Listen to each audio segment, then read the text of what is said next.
Marché action, 7 titres que je surveille de près. 7 actions qui m'intéressent en bourse et pour des raisons variées, des raisons fondamentales, des raisons techniques. Par exemple, ce titre évolue sur une technologie exceptionnelle, ou encore c'est une machine à cash, ou encore elle n'est pas chère en bourse du point de vue de sa valorisation, avec un upside fondamental très important, ou encore il s'agit d'une bonne configuration technique, ou encore une entreprise qui revient de nulle part, voire une asymétrie ultra spéculative. Ça peut être une valeur de la tech, une biotech, ça peut être une valeur de la santé. Bref, tout secteur confondu. 7 titres et peut-être un en bonus, 8 dont je vais vous parler. Attention!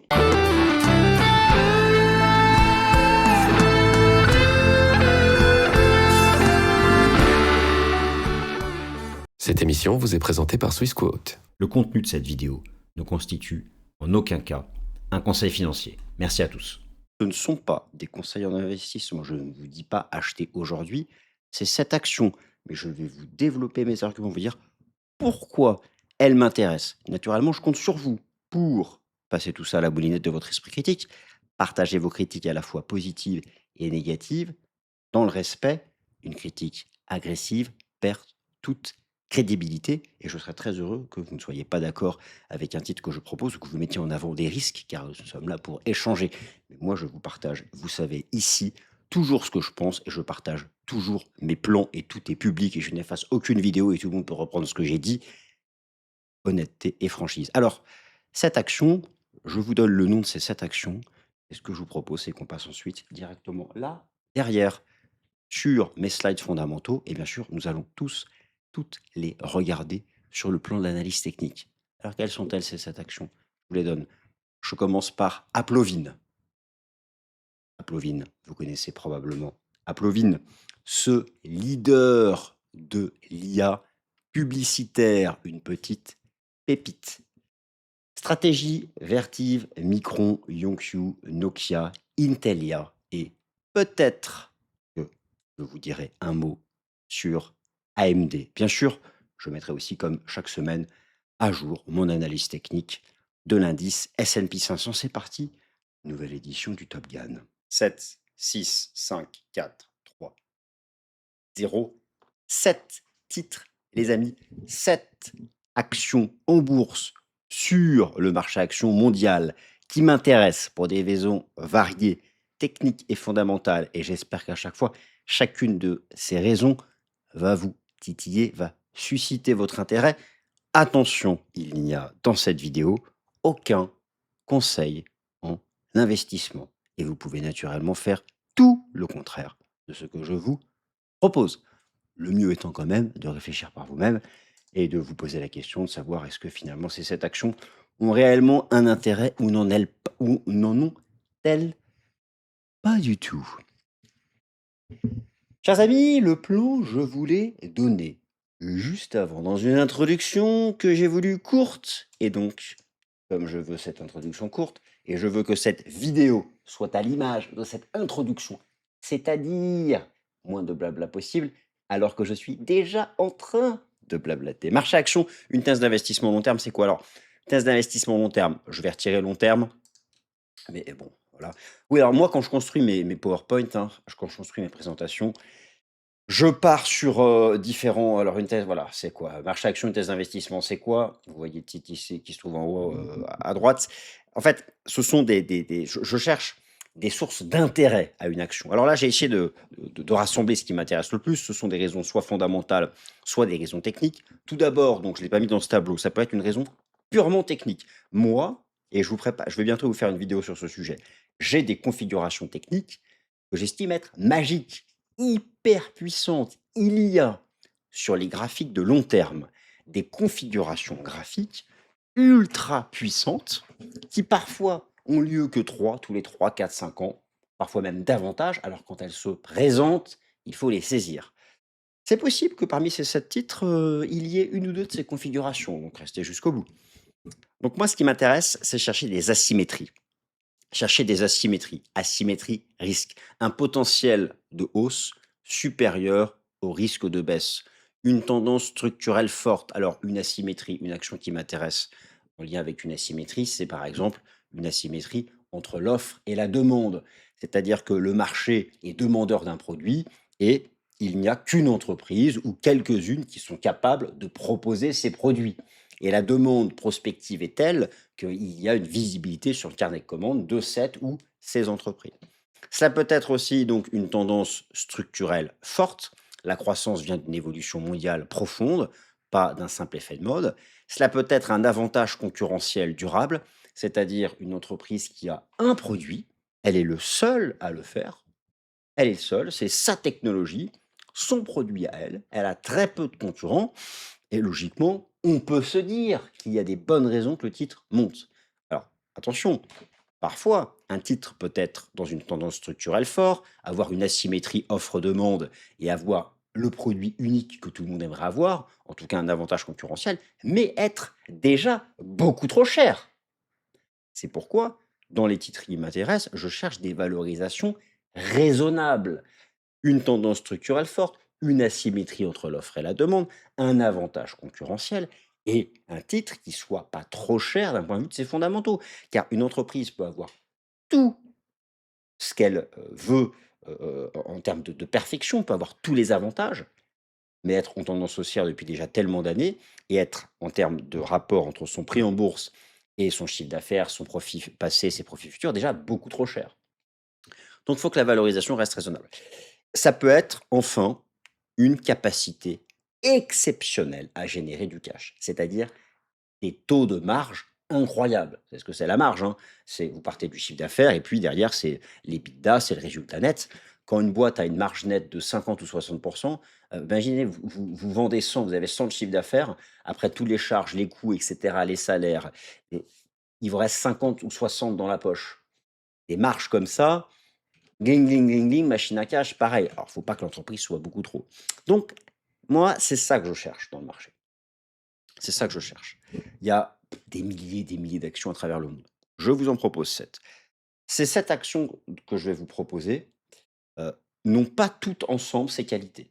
Elles en ont au moins une. C'est pourquoi ça peut ne pas suffire. Mais moi, elles m'intéressent. Moi, elles m'intéressent. D'ailleurs, je les ai probablement en portefeuille.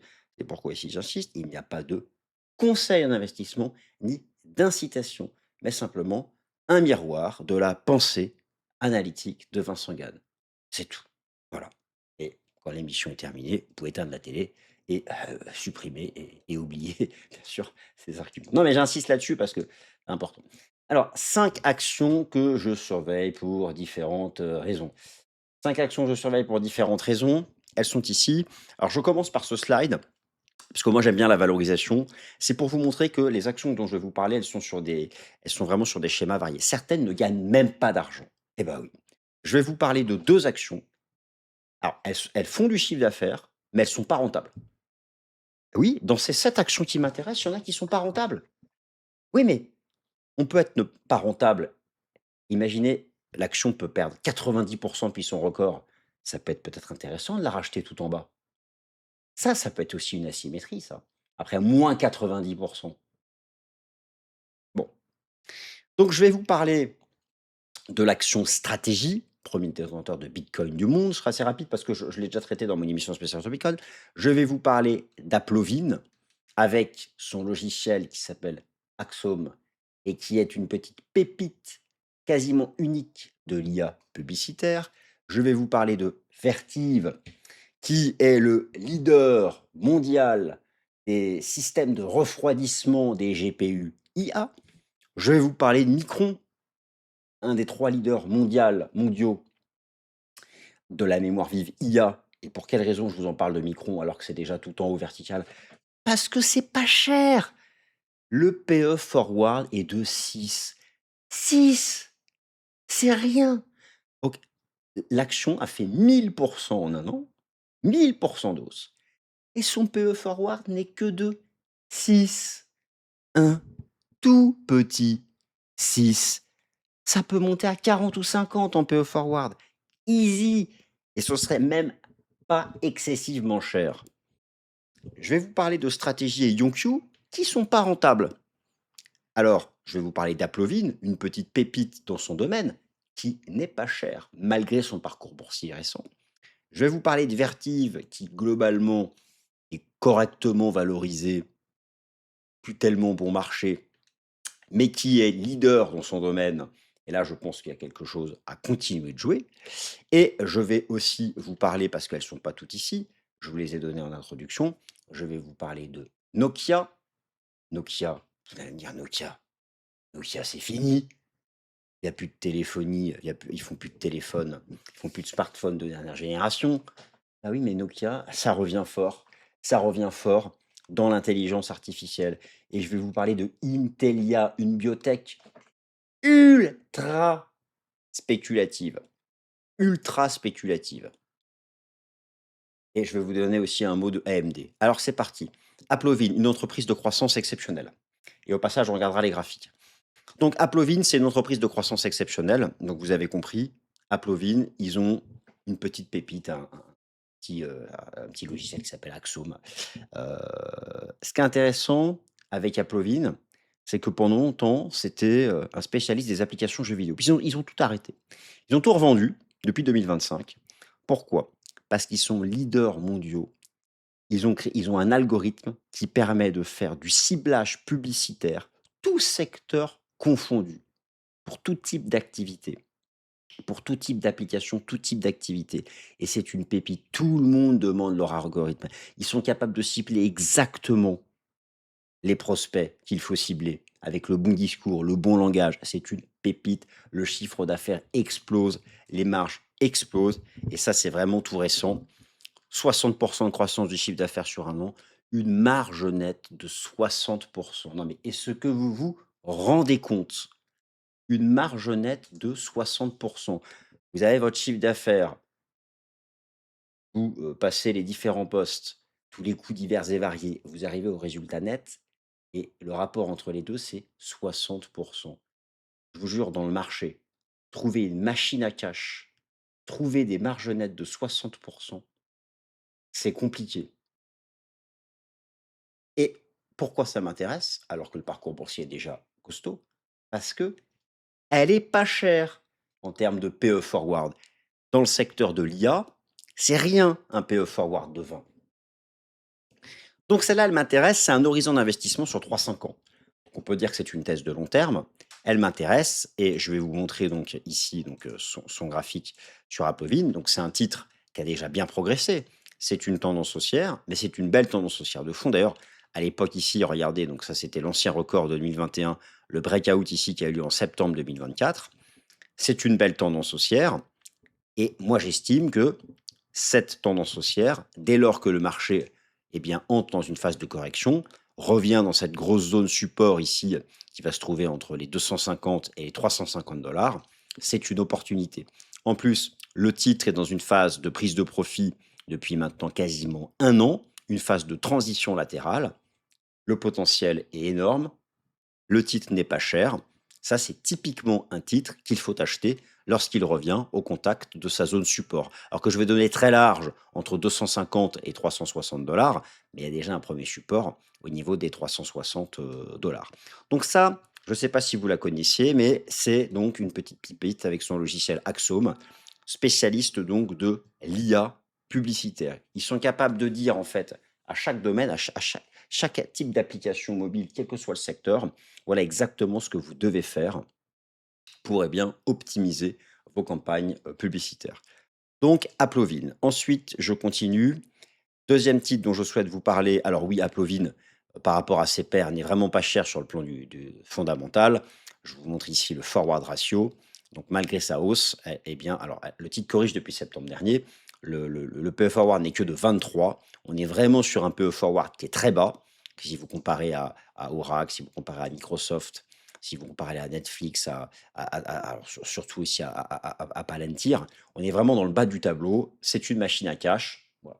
Ça, quand le marché corrige, on peut avoir le réflexe d'acheter Applovin. Stratégie, une forte décote fondamentale. Alors pour stratégie, je vous renvoie notamment vers la vidéo spéciale que j'ai fait sur Bitcoin. D'ailleurs, vous êtes 15 000 à l'avoir regardé, je vous en remercie. En début de mois sur le fait que les cryptos, que Bitcoin, c'est une année d'opportunité. Si vous ne souhaitez pas investir sur Bitcoin, mais que vous cherchez un levier sur Bitcoin, je vous invite à vous intéresser à l'action stratégie. L'action stratégie qui est sur un niveau de survente énorme. L'action stratégie dont la valeur actuelle de marché est inférieure à la valeur des bitcoins qu'elle détient. Le rapport entre sa valeur de marché et donc le ratio entre sa valeur de marché et ses détentions en bitcoin est sur le seuil le plus bas historique, est inférieur à 1. C'est une décote, c'est une opportunité de long terme. L'action perd 85% depuis ses records. C'est parfaitement aligné avec le cycle Bitcoin, le fameux cycle de 4 ans de Bitcoin. Et je vous renvoie vers la vidéo que j'ai faite sur le cours du Bitcoin. Vous savez donc que le bear market cyclique du cours du Bitcoin se termine quelque part ici, donc en cette fin de troisième trimestre 2026, une année de bear market pour repartir sur 3 ans de hausse. Donc si vous cherchez un titre en bourse qui pourrait démultiplier le fait que Bitcoin termine son bear market et repart en tendance haussière de fond, c'est l'action stratégie. D'ici là, d'ici la fin du bear market, bien sûr, stratégie doit faire face à des échéances, des paiements de coupons, notamment divers intérêts. Et ce qui est intéressant, c'est que Stratégie a mis en place une réserve financière qui est très importante, de plus de 2,5 milliards de dollars, qui lui permet de faire face à plus de 17 mois d'engagement financier. Alors que le bear market du cours du Bitcoin doit se terminer d'ici donc le mois de septembre, octobre prochain. L'action stratégie, pour moi, parfaitement alignée sur le cycle, l'alternance de cycle haussier, de bull market, de bear market, de bull market, de bear market, de bull market, de bear market du cours du Bitcoin, dans le cadre de son fameux cycle de 4 ans.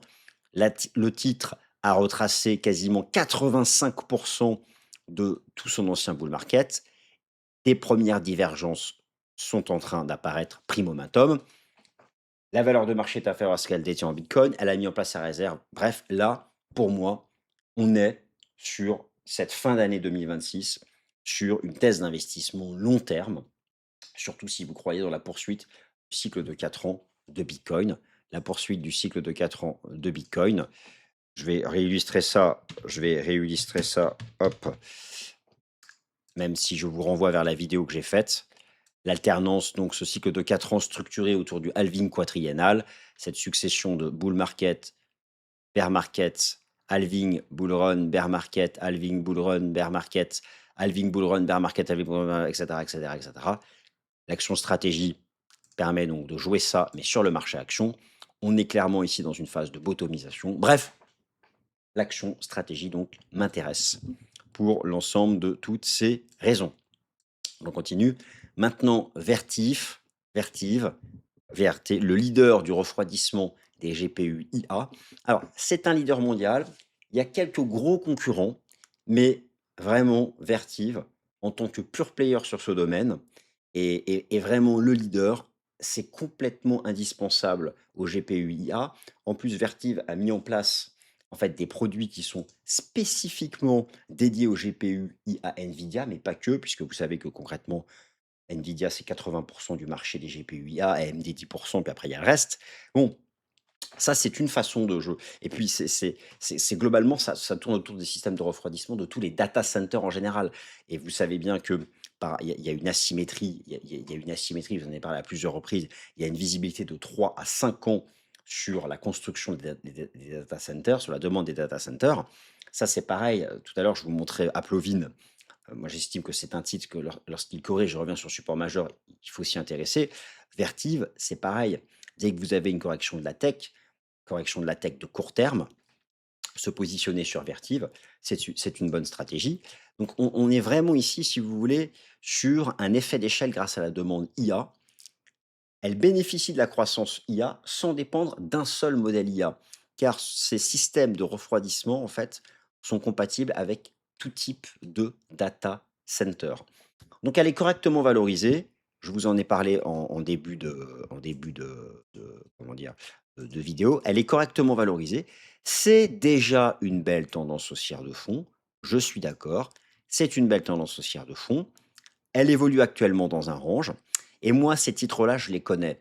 Dès lors qu'ils reviennent au contact de leur moyenne mobile à 200 jours, il faut se positionner. Donc, pour moi, un prix d'entrée qui serait intéressant, ce serait quelque part entre les 240 et les 275. avec une tendance haussière de fond qui a donc toutes les bonnes raisons de se relancer. Donc vous voyez déjà, dans cette vidéo, je vous ai montré des titres qui sont déjà dans une forte tendance haussière, et pour de bonnes raisons, parce que ce sont des machines à cash, parce que ce sont des titres qui ne sont encore pas trop chers. Je vous ai aussi montré Stratégie qui est en baisse de 85, mais qui a aussi de bonnes raisons là de se relancer à la hausse. On est sur des secteurs différents, des configurations techniques différentes, et à chaque fois, donc ces titres m'intéressent pour une raison en particulière. Ensuite, j'enchaîne avec Yonkyu. Là, c'est le pari de la révolution quantique. Yonkyu qui est un pur player de la recherche quantique. Yonkyu qui est un pur player qui cherche à construire des puces quantiques. Alors, le quantique, je vous en ai déjà parlé, notamment au Swissquote Trading Day à Lausanne. Donc j'ai fait le choix de Yongsoo parce que c'est un pure player. Alors attention, Yongsoo, c'est beaucoup de chiffre d'affaires. Cette entreprise n'est pas rentable. Jouer Yongsoo, c'est jouer l'asymétrie long terme sur l'ordinateur quantique. Alors, l'ordinateur quantique, on ne sait pas exactement où est-ce qu'il est. Est-ce que c'est l'Internet de la fin des années 90, du milieu des années 2000, ou est-ce que c'est l'IA de 2015? La recherche avance vite. Pour l'instant, il n'y a aucun cas d'usage. Tout repose, vous avez sur le qubit. Et pour le moment, on est capable de produire que quelques milliers de qubits. Il en faudrait des millions pour que ça commence à avoir un usage réel. Mais clairement, je pense que quelque part dans son portefeuille, il faut avoir un titre qui joue le quantique. Alors, ça peut aller à zéro, hein. Si, année après année, malgré des milliards investis, on n'arrive pas, que les puces quantiques ne sont pas suffisamment puissantes et que tout cet argent est jeté par les fenêtres, ben, ça va fortement retomber. Donc ça, je vous l'accorde. Et c'est pourquoi ce titre, moi, m'intéresse. C'est un titre hyper cyclique, qui fait régulièrement des corrections de -50, -60 avant de repartir. C'est le quantique et pour moi, ce qui m'intéresse, c'est que justement, là, récemment, il a fait une correction de -50, -60. Donc, si vous voulez, je pense que dans son portefeuille, c'est pas, idiot d'avoir de quoi jouer l'ordinateur quantique sur le long terme. Donc voilà, ça, je vous rappelle un slide que je vous ai déjà montré, la différence entre le bit et le qubit. La puce quantique repose sur le qubit. Yongsoo, c'est vraiment un pure player. C'est complètement expérimental, ça rapporte rien, c'est beaucoup de capex, beaucoup de dépenses d'investissement. Il y a du chiffre d'affaires, mais il y a quasiment donc un début, mais il y a quasiment il y a pas de rentabilité. Donc ça reste quand même extrêmement risqué, mais c'est vraiment une asymétrie. Là, vous jouez l'asymétrie. C'est une option sur le quantique et moi, ce qui m'intéresse, c'est que c'est un titre, en fait, qui fait régulièrement des corrections de 50-60 et j'ai identifié un gros niveau technique ici, entre les 25 et les 30 avec la moyenne mobile à 200 semaines, cette énorme bande ici. Cette énorme zone de prix ici, dites-vous bien que systématiquement, quand le marché revient, ici, ça paye. Et là, ça m'intéresse parce que c'est une option sur le quantique. C'est donc une asymétrie de long terme entre actuellement des dépenses qui sont massives, ça rapporte rien, mais si les puces quantiques commencent à avoir un usage, là, ça peut exploser. Le marché, c'est des centaines de milliards. Donc typiquement, un titre Yongsoo qui revient dans cette zone, là, moi, ça m'intéresse. Voilà, j'ai dit que je vous parlais de titres qui m'intéressaient pour certaines raisons. Yongsoo, dans cette zone, entre les 25 et les 28 c'est un titre qui m'intéresse. Ensuite, je vais continuer, je vais bientôt vous montrer des structures techniques qui sont aussi intéressantes. Alors là, je vous parle de Micron. Micron, le pari asymétrique sur la mémoire vive IA. Micron, je vous en ai parlé déjà 1000 fois. Micron est un des trois leaders avec SK hynix et Samsung de la mémoire vive IA. Cette mémoire vive dite HBM, dont les GPU IA ont absolument besoin. Micron, alors je vais dire, Micron, je vous montre le graphique. Vous allez me dire, mais il est malade de nous parler de ça. Voilà Micron. Regardez le graphique. Plus 1500 en un an. 1500 en un an. Vous allez me dire: «Mais ce mec est malade. Il nous parle d'un titre qui a déjà pris 1500». Il y a quelque chose qui m'a frappé sur Micron, frappé. Oui, le titre flambe. Oui, le titre a flambé, mais son PE forward est le plus bas pour j'ai dit que je vous en parlais pour une raison particulière. De tout le secteur des semi-conducteurs américains. De tout le l'industrie, pardon. Industrie des semi-conducteurs au sein du secteur de la tech, faut être précis dans le jargon. De tous les actions de l'industrie des semi-conducteurs US. Micron est l'action qui a le PE forward le plus bas du marché. Et c'est pas 10 ou 15, c'est 6, c'est rien. C'est-à-dire que malgré ces 1500% de hausse, elle est archi pas chère. Donc dès que le SP500 se fait une correction court terme, réflexe, faut acheter du micro. Vous avez le droit de pas être d'accord, allez-y. Bon, je vous rappelle que la différence entre la mémoire vive IA ou HBM, c'est la super mémoire vive par rapport à la mémoire vive classique. C'est le business de Micron comme celui de SK Hynix ou de Samsung. Voilà, très bien. Pénurie de long terme parce qu'il y a une demande dans data center énorme, demande en IA énorme, donc demande en data center IA, donc demande en GPU IA énorme, donc demande en HBM IA. Maintenant, AMD. Alors, pourquoi je vous parle d'AMD?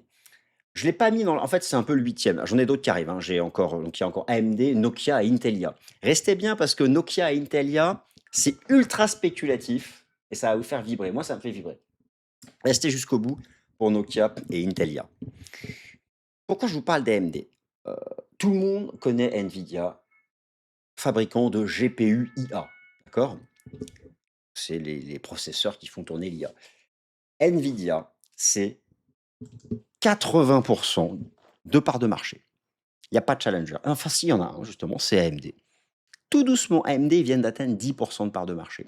Il y a un rééquilibrage. Et enfin, les clients, ils ne veulent pas être dépendants que de Nvidia. Sur le long terme, c'est pas bien de dépendre qu'un seul fournisseur. Donc, il est tout à fait logique.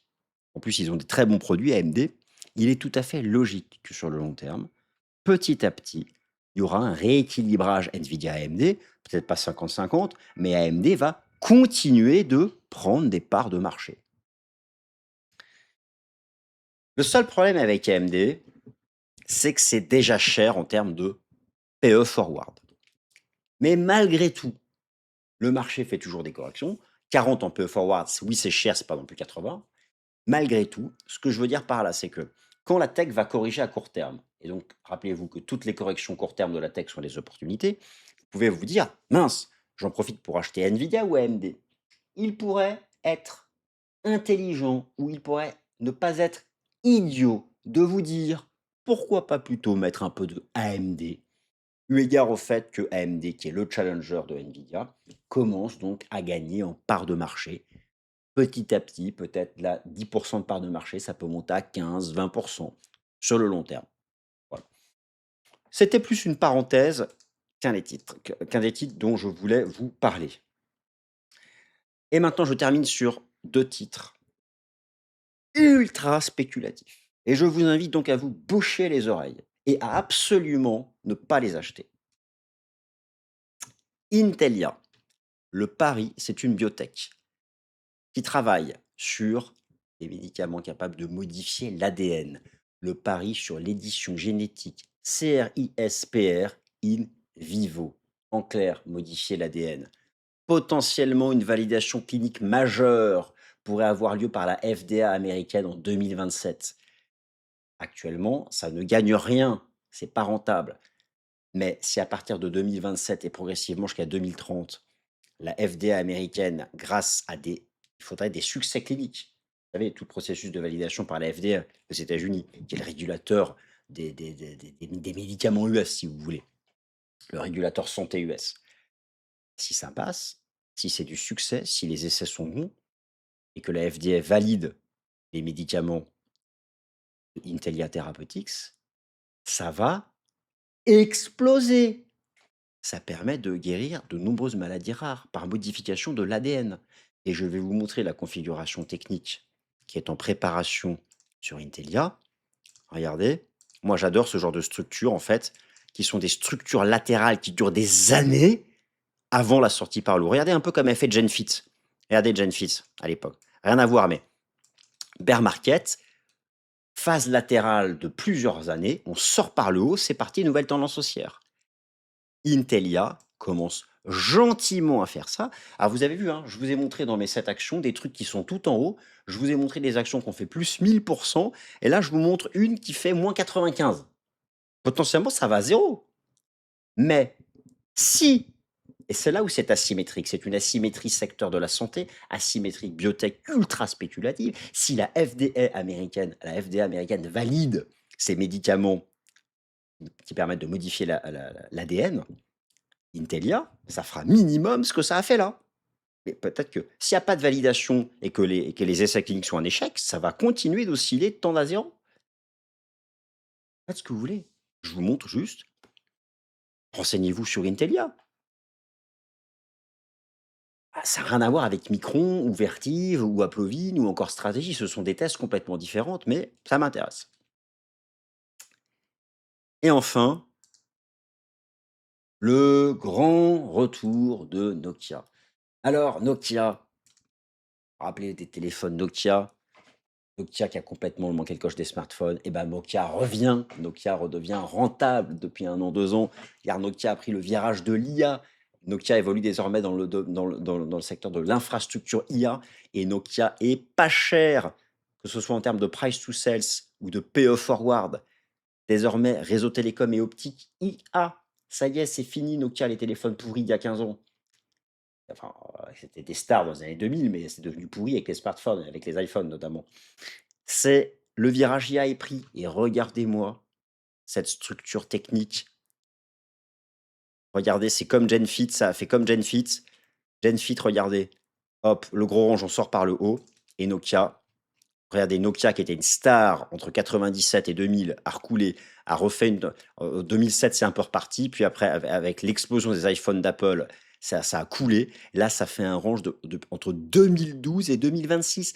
Un énorme trading range. Ça, c'est une accumulation en termes entre 2012 et 2026. Et ça en est sorti récemment par le haut. Pour moi, tout retour sur la partie haute de l'ancien range, tout retour entre 8 et 10, ça se paye. Tout retour sur le titre Nokia entre 8 et 10, ça se paye. Tout retour entre 8 et 10 sur Nokia, ça se paye. Ça a pris le virage de l'IA. Les perspectives de profit sont là. C'est pas cher en PE forward, pas cher en price to sell. Ça, c'est une des configurations graphiques les plus fortes du marché. Sortir par le haut de 15 ans de trading range tout en bas. Ça m'intéresse. Dans ce genre de valeur, vous avez aussi Plug Power qui est en train de faire son énorme trading range tout en bas. Ou encore BNTX, BioNTech qui est en train de faire un énorme range d'accumulation. Ça, les configurations à la GenFit, ça m'intéresse. Mais je vous montrerai ça plus tard quand je ferai une vidéo sur les configurations techniques qui m'intéressent. Là, je voulais d'abord donc parler de Nokia. Voilà, chers amis, donc là, je vous ai parlé des 7 titres qui m'intéressent. Alors maintenant, je vais vous parler rapidement du S&P 500. En ce qui concerne le S&P 500, je vous renvoie vers la vidéo que j'ai faite la semaine dernière sur le S&P 500, expliquant que le top final était encore devant nous. Ça, c'est pour le moyen long terme. Maintenant, je passe en revue juste le graphique court terme du S&P 500 et je vous laisse ensuite tranquille. Je reviens donc sur l'indice S&P 500. L'indice S&P 500 reste donc en tendance haussière de fond tant qu'il est au-dessus des 7000 points.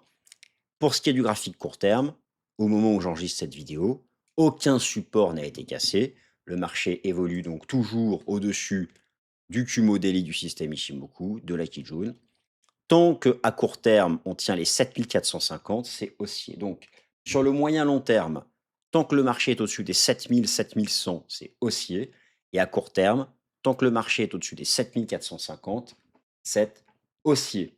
Quant à savoir jusqu'où d'ici la fin de l'année, et même si des corrections court terme sont possibles, ce marché peut aller, je vous renvoie donc vers le Top Gun que je vous ai donc proposé la semaine dernière. Chers amis, ainsi s'achève cette vidéo. Je vous ai parlé donc de 7 titres qui m'intéressaient pour des raisons diverses et variées. Et je vous remercie donc de votre attention pour ceux qui sont restés jusqu'au bout. Salut.